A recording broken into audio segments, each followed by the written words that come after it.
Entonces, bienvenidas una vez más.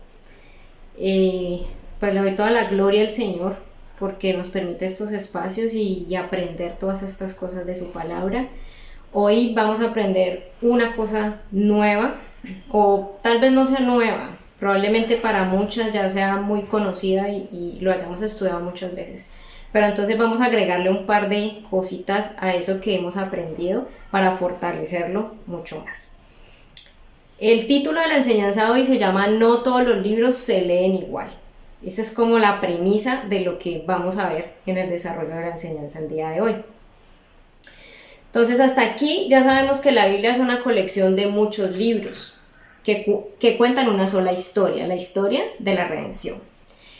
Bueno, también sabemos que estos libros fueron escritos por diferentes autores en diferentes épocas y que esto, por supuesto, hace que no todos estén escritos de la misma manera, lo que nos lleva a concluir que igualmente no podemos leerlos de la misma manera.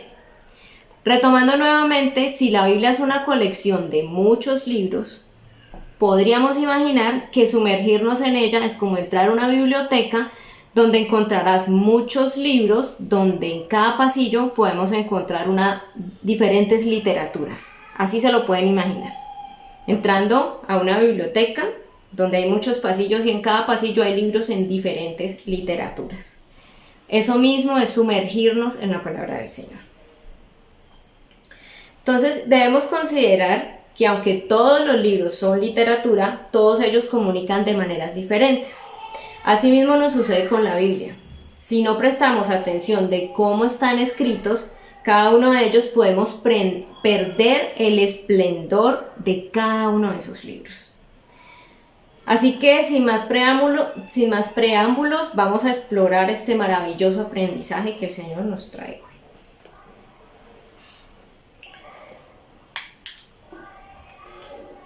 Recordemos cómo está organizada la Biblia. Esto ya lo habíamos visto, vamos a hacer un pequeño recorderis. La Biblia tiene 66 libros, 39 en el Antiguo Testamento, 27 en el Nuevo Testamento. Y lo más importante, la Biblia se trata de una sola historia, la historia de la redención, con su centro en la persona de Jesucristo. No se trata de historias aisladas, juntas nos hablan de una sola historia. Cada una trasciende mucho más allá del personaje. Hoy vamos a ver estos libros en más detalle. Esto es importante, apréndanse, esto es importante y es como lo más básico de lo que estamos empezando a estudiar. Entonces, ¿cuántos libros en total tiene la Biblia? ¿Cuántos en el Antiguo? ¿Cuántos en el Nuevo? ¿Y de qué se trata? Y de ahí en adelante pues vamos a ir agregando cositas nuevas. Entonces acabamos de decir que el Antiguo Testamento tiene 39 libros. Estos libros están divididos en diferentes grupos. En Pentateuco, libros históricos, poéticos, profetas mayores y profetas menores. Vamos a ver qué libros hacen parte de cada uno. Entonces en el Pentateuco tenemos a Génesis, Éxodo, Levítico, Números y Deuteronomio. Entre paréntesis de cada uno de los nombres de los libros, yo les coloqué la cantidad de capítulos que tiene cada libro. Esto les va a permitir en este momento, mientras me van escuchando, hacerse una idea del tamaño que tiene cada uno de esos libros. Van a ver que hay unos que tienen muchos capítulos, otros que tienen muy poquiticos. Luego del Pentateuco vienen los libros históricos. Ahí encontramos a Josué, a Jueces, Ruth, Primera de Samuel, Segunda de Samuel, Primera de Reyes, Segunda de Reyes, Primera de Corintios, Segunda de Corintios, Esdras, Nehemías y Esther. Seguimos, viene el grupo de los libros poéticos. Aquí encontramos a Job, a Salmos, a Proverbios, a Eclesiastés y a Cantares. Siguiente grupo, profetas mayores. Encontramos a Isaías, Jeremías, Lamentaciones, Ezequiel, Daniel y listo. Si pueden ver, me voy a devolver un momentico, si pueden ver estos por qué se llaman profetas mayores. En el Antiguo Testamento todos eran profetas, no había una diferencia. ¿Por qué este grupo se llama profetas mayores? Porque sus libros son mucho más grandes, tienen mucha más información. Entonces, si ven el tamaño de la cantidad de capítulos que tienen, Lamentaciones es como el único más pequeño, pero los otros son bastante grandes. Vamos al grupo de los profetas menores: Oseas, Joel, Amós, Abdías, Jonás, Miqueas, Nahum, Habacuc, Sofonías, Ageo, Zacarías y Malaquías. Si ven, casi todos son pequeñitos, son de poquitos capítulos. Los más grandes son Oseas y Zacarías. Aquí termina el Antiguo Testamento, los 39 libros. Vamos al Nuevo Testamento. 27 libros habíamos dicho. Entonces, arranquemos. Primer grupo, los evangelios. Este es el más conocido. Todo el que haya tenido contacto con la Biblia sabe que hay un grupo de libros que se llaman los evangelios. ¿Cuáles son? Mateo, Marcos, Lucas, Juan. Luego viene el libro histórico, el único libro histórico que tenemos en el Nuevo Testamento, y se llama Hechos. Seguimos, cartas paulinas. Este grupo de libros, ¿por qué se llaman cartas paulinas o epístolas paulinas? Porque las escribió Pablo, dirigidas siempre a alguien. Listo, entonces se llaman cartas paulinas porque las escribió Pablo. ¿Cuáles encontramos acá? Romanos, Primera de Corintios, Segunda de Corintios, Gálatas, Efesios, Filipenses, Colosenses, Primera de Tesalonicenses, Segunda de Tesalonicenses, Primera de Timoteo, Segunda de Timoteo, Tito, Filemón, Hebreos, y acabamos. Siguiente grupo, cartas generales. ¿Por qué se llaman cartas generales? Porque fueron escritas por diferentes autores. Santiago, Primera de Pedro y Segunda de Pedro, Primera de Juan y Segunda de Juan, Tercera de Juan y Judas. Y finalmente tenemos el libro profético, que adivinen cuál es: Apocalipsis. Ahí acabamos de hacer un pequeño recorrido, o acabamos de listar todos los libros de la Biblia agrupados o clasificados, digámoslo de esa manera. Ahora, hay algo interesante que también lo quise traer porque me parece importante, que nosotros hemos venido hablando de que la Biblia se trata de una sola historia que estamos armando con pequeñas historias, o es como un rompecabezas que estamos armando. Si yo quiero tener la visión global, necesito, o es importante también, tener la visión de cada uno de esos libros, como a qué le apuntan, tener una idea general. Entonces, tengamos en cuenta de una manera general de qué se trata o cuál es de qué habla cada libro. Esto nos va a dar una visión del propósito del mismo, para que al leer cada versículo no perdamos el contexto general que quiere transmitirnos ese libro, y siempre pensando, como les he dicho, en la historia de la redención, no en el árbol, sino en el bosque. Vamos a verlos. Otra vez voy a hacer la lista de cada uno, los voy a ir nombrando y les voy a ir leyendo cuál es la idea general de cada uno. Estén atentas. Empecemos por el Antiguo Testamento. Yo los estoy leyendo en el orden en que están en la Biblia, para que también lo tengan en cuenta. Entonces, Génesis, orígenes. Éxodo, liberación. Levítico, santidad y adoración. Números, la fidelidad de Dios, camino hacia la tierra prometida. Deuteronomio, obediencia. Josué, conquista de la tierra prometida. Jueces, Dios salva reiteradamente a su pueblo. Sigamos. Ruth, redención. Primera de Samuel, transición hacia la monarquía bajo el reinado de Dios.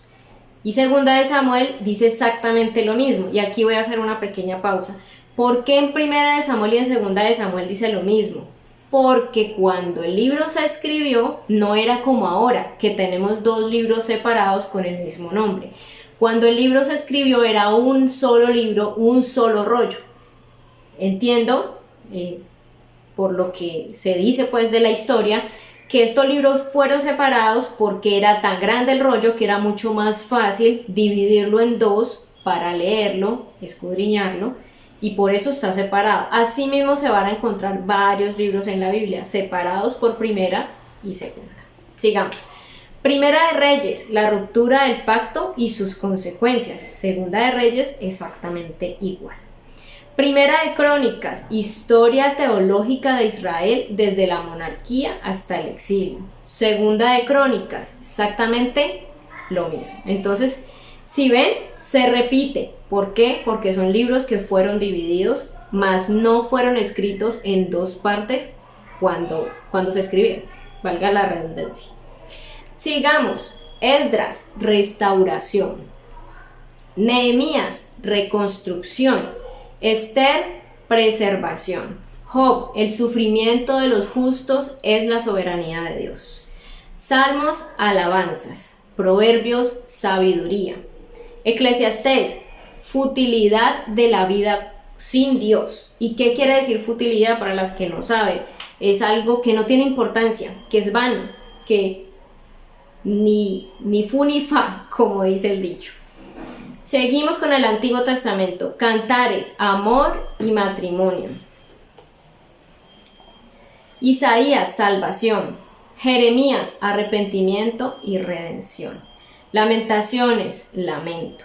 Ezequiel, juicio, castigo y restauración. Daniel, el reino de Dios. Oseas, el amor anhelante de Dios por su pueblo infiel. Joel, el día del Señor. Amós, apostasía castigada. Abdías, juicio y victoria. Jonás, soberanía y compasión. Miqueas, demandas divinas. Nahum, castigo, bondad y consuelo. Habacuc, confianza sin reservas. Sofonías, Dios canta. Ageo, gloria y paz. Zacarías, un Mesías prometido. Malaquías, pacto y obediencia. Ahí terminamos los libros del Antiguo Testamento.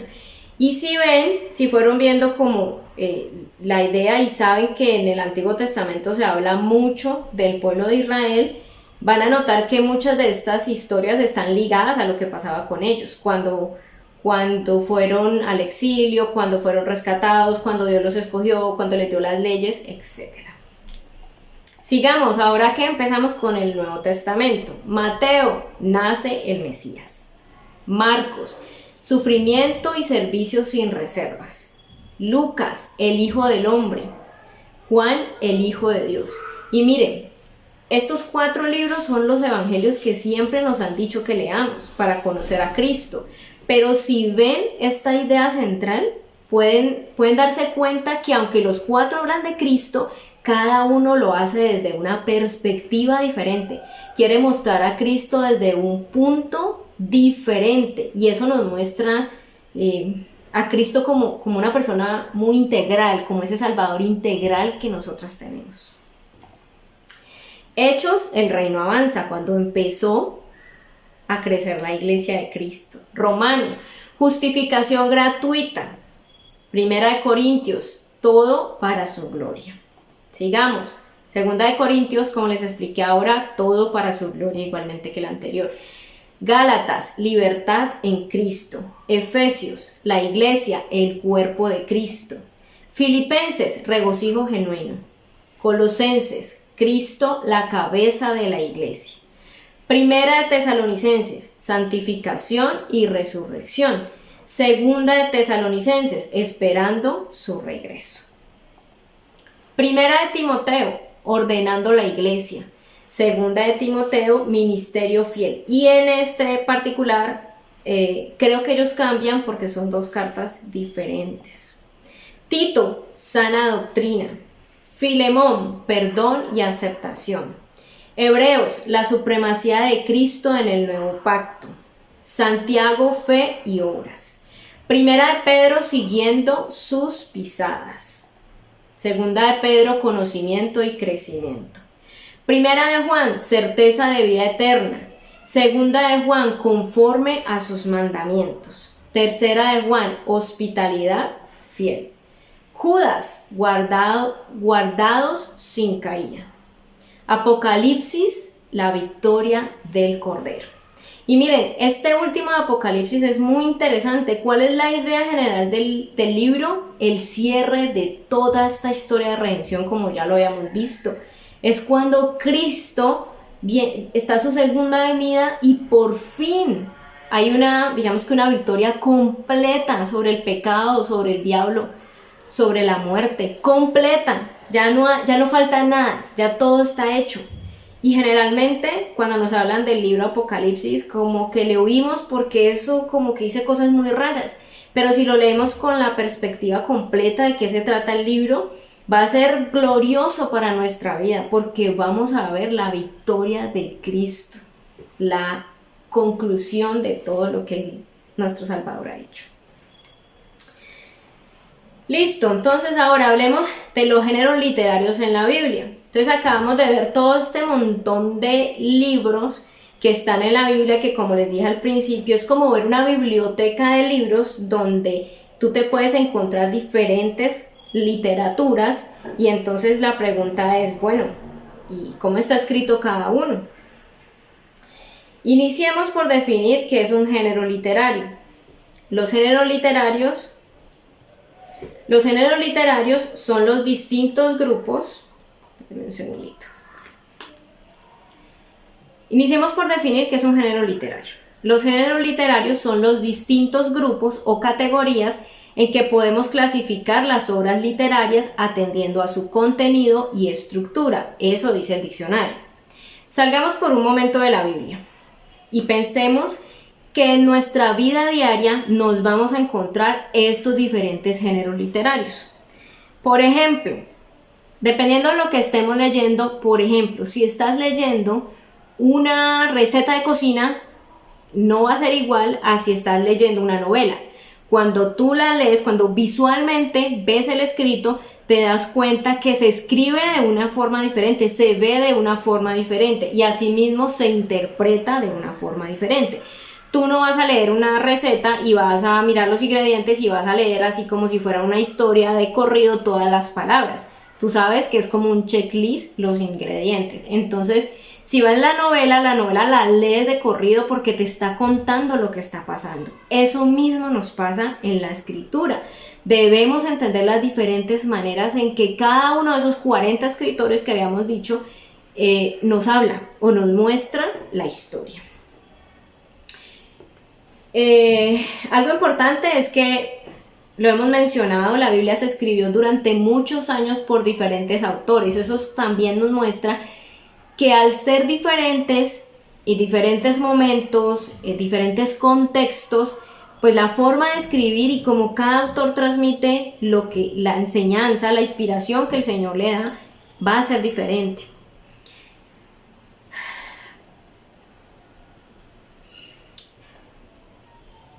Debemos tener muy presente siempre lo que les acabo de decir cuando nos acerquemos a la palabra de Dios, para que logremos interpretarla correctamente. Así que necesitamos definitivamente tener en cuenta cuál es el género literario del libro que estamos estudiando. Porque si no lo tengo en cuenta, voy a estudiar incorrectamente la escritura y por lo tanto tampoco voy a lograr conocerla ni obedecerla correctamente, porque yo voy a interpretar algo y eso mismo voy a asumirlo para mi vida y voy a querer hacerlo de una manera que tal vez el Señor no me está mandando a hacer.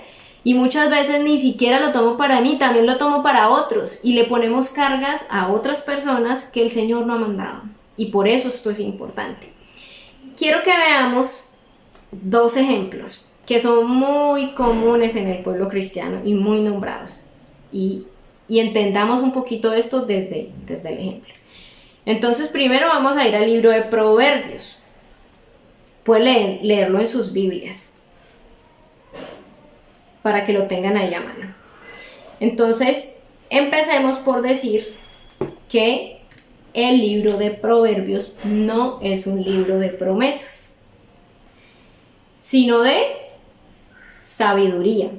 Es un libro que trae sabiduría y que nos da instrucciones. Entonces, si yo leo, instruye al niño en su camino, y aun cuando fuere viejo no se apartará de él, tal vez yo voy a pensar que si yo llevo años instruyendo a mi hijo en la Biblia y no es creyente, entonces la Biblia es una mentira y Dios no cumple lo que promete.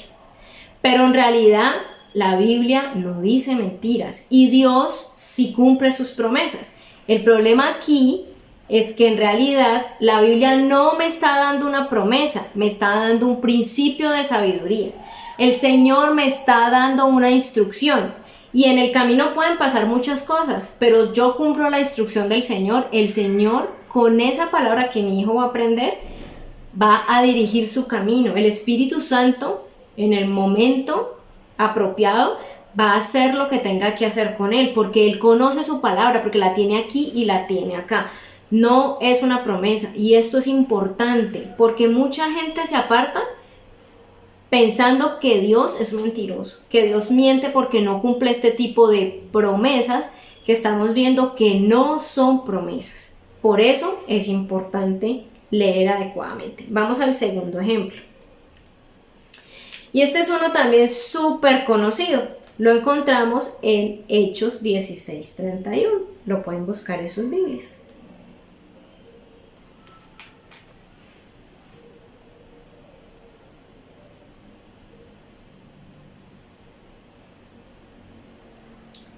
Entonces nosotros nos vamos al libro de Hechos y leemos. Ellos dijeron: cree en el Señor Jesucristo y serás salvo tú y tu casa. E inmediatamente asumimos que Dios nos está haciendo una promesa, que si nosotras creemos, toda nuestra familia será salva.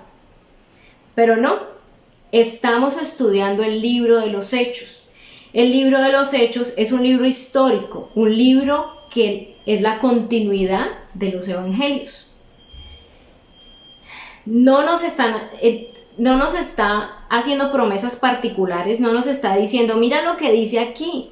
Y entonces como tú ya creíste, como tú ya eres cristiana, entonces toda tu familia ya es salva. Así ellos no crean, así ellos no sigan a Cristo, así ellos no conozcan la palabra, así ellos estén enojados con Dios todo el tiempo y no quieran saber nada de Él. Como esto es una promesa, entonces yo me llevo esa promesa y la atesoro, y cuando veo que nada pasa, entonces yo me enojo con Dios, porque no cumplió su promesa. Igual que la anterior, no es una promesa, es un libro que me narra un hecho histórico. Esto fue algo particular que sucedió, es una instrucción para alguien en particular. Y miren lo bonito, ahí el Señor no me está dando una promesa, pero me está dando un principio. ¿Qué fue lo que pasó en esta historia?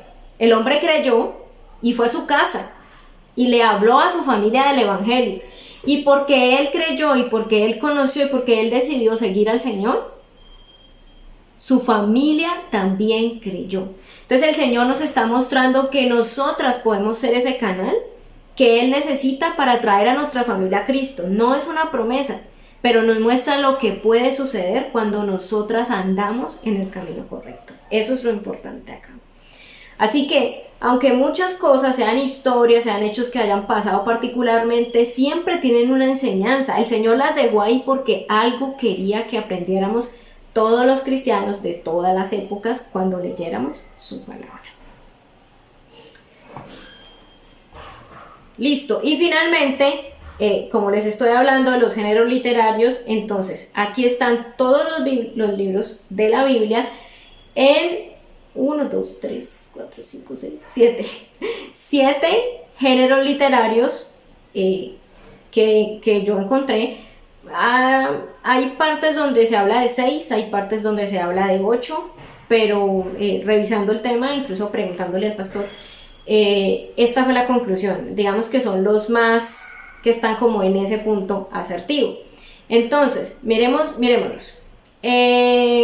Tenemos en la narrativa histórica, o sea, la historia, lo que pasó y la ley. Tenemos a Génesis, Éxodo, Levíticos, Deuteronomio, Números, Josué, Jueces, Ruth, Primera y Segunda de Samuel, Primera y Segunda de Reyes, Primera y Segunda de Crónicas, Esdras, Nehemías, Esther y Jonás.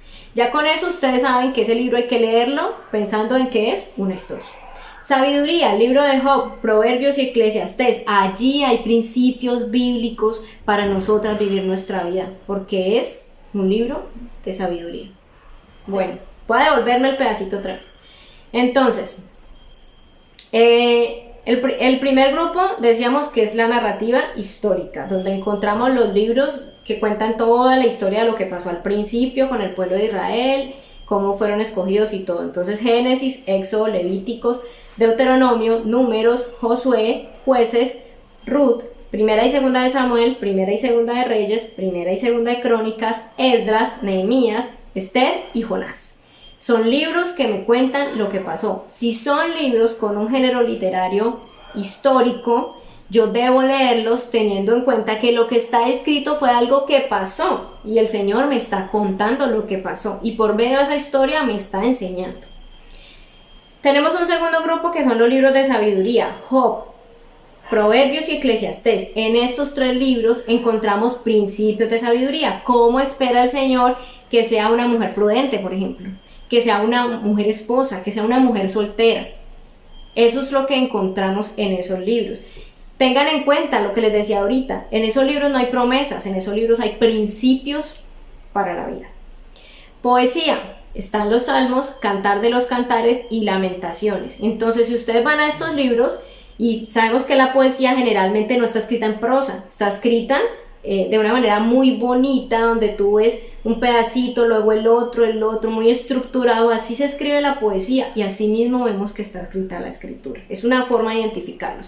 Tenemos los libros de profecía, Isaías, Jeremías, Ezequiel, Daniel, Oseas, Joel, Amós, Abdías, Miqueas, Nahum, Habacuc, Sofonías, Ageos, Zacarías y Malaquías. Si ven, son los profetas. No, y la mayoría están enfocados aquí a hablarnos de Cristo. Tenemos los libros apocalípticos. En el libro de Daniel nos hablan hacia futuro y en el libro de Apocalipsis, por supuesto, nos están mostrando lo que va a suceder.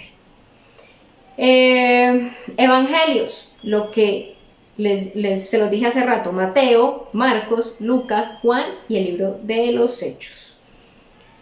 El libro de los Hechos, yo les decía ahorita, es un libro histórico porque me cuenta lo que pasó con la iglesia primitiva, pero también hace parte de los evangelios porque me muestra, después de todo lo que Cristo hizo, cómo desembocó y cómo empezó esa iglesia después del sacrificio de Cristo. Y finalmente las epístolas, que como les dije son cartas. Entonces vamos a encontrar un lenguaje escrito o dirigido como a una persona o a un grupo de personas, alguien hablándoles, como si yo les escribiera una carta a ustedes. No va a ser lo mismo a que lean una historia, una narrativa. Entonces aquí encontramos los libros de Romanos, Primera y Segunda de Corintios, Gálatas, Efesios, Filipenses, Colosenses, Primera y Segunda de Tesalonicenses, Primera y Segunda de Timoteo, Tito, Filemón, Hebreos, Santiago, Primera y Segunda de Pedro, Primera, Segunda, Tercera de Juan y Judas. Esta tablita me parece que es una maravilla, porque mientras vamos leyendo la Biblia, la vamos conociendo, vamos a ir aprendiéndonos cuáles libros están como en cada grupo, pero mientras tanto podemos tenerla ahí a mano. Voy a leer el libro de Job. ¿Qué tipo de género es? Es un libro de sabiduría. Entonces ahora voy a leer más asertivamente lo que está en ese libro. Entonces, hasta el momento hemos aprendido 2 herramientas para estudiar la Biblia. Primero, leer la Biblia siempre pensando de que se trata de una sola historia, la historia de la redención, y buscando a Cristo en cada pasaje que leemos. La segunda es la que hemos aprendido hoy. Conocer la idea general del libro e identificar el género literario de cada uno también es otra forma de enmarcar y dirigir tu estudio personal o un estudio que vayas a hacer para enseñar, a fin de que el tiempo y el esfuerzo que tú inviertas en la palabra sea un tiempo efectivo y provechoso, que sea de edificación y de bendición para nosotras. Recuerda que la comprensión de estas herramientas te ayudará a evitar falsas interpretaciones de la escritura. Pilas con eso, porque es algo que vemos hoy día muy común. Conocer y comprender cómo está organizada la Biblia nos ayuda a usarla mejor en nuestro día a día. O sea, esto no es algo de, ay, voy a dar un estudio bíblico, esto es algo de nuestra relación con la palabra todos los días. Y también, ¿qué nos recuerda estudiarla bien? Nos recuerda al Señor, nos permite ver cuán grande es Él y cuán dependientes somos nosotras de Él. La Biblia es única y es más grande de lo que podemos imaginar a primera vista. ¿Por qué? Porque su autor es Dios. No podemos ser ligeras al leer la Escritura. En la Biblia encontramos diversidad, pero también toda esa diversidad hace una unidad. La diversidad en medio de la unidad. De hecho, esta es una de las características más extraordinarias de la Biblia. O sea, ese particular. La diversidad es grande y abundante, acabamos de verlo. Y aún así, toda la Biblia encaja perfectamente o increíblemente bien. Demos gracias al Señor por ella, porque si no, diríamos, ¿cómo voy a seguir al Señor si no sé a dónde ir a buscar la instrucción del Señor? Hoy la tenemos y demos gracias por ella mientras vamos profundizando en ella, dándole la gloria solo al Señor y siendo edificadas y deleitándonos en ella.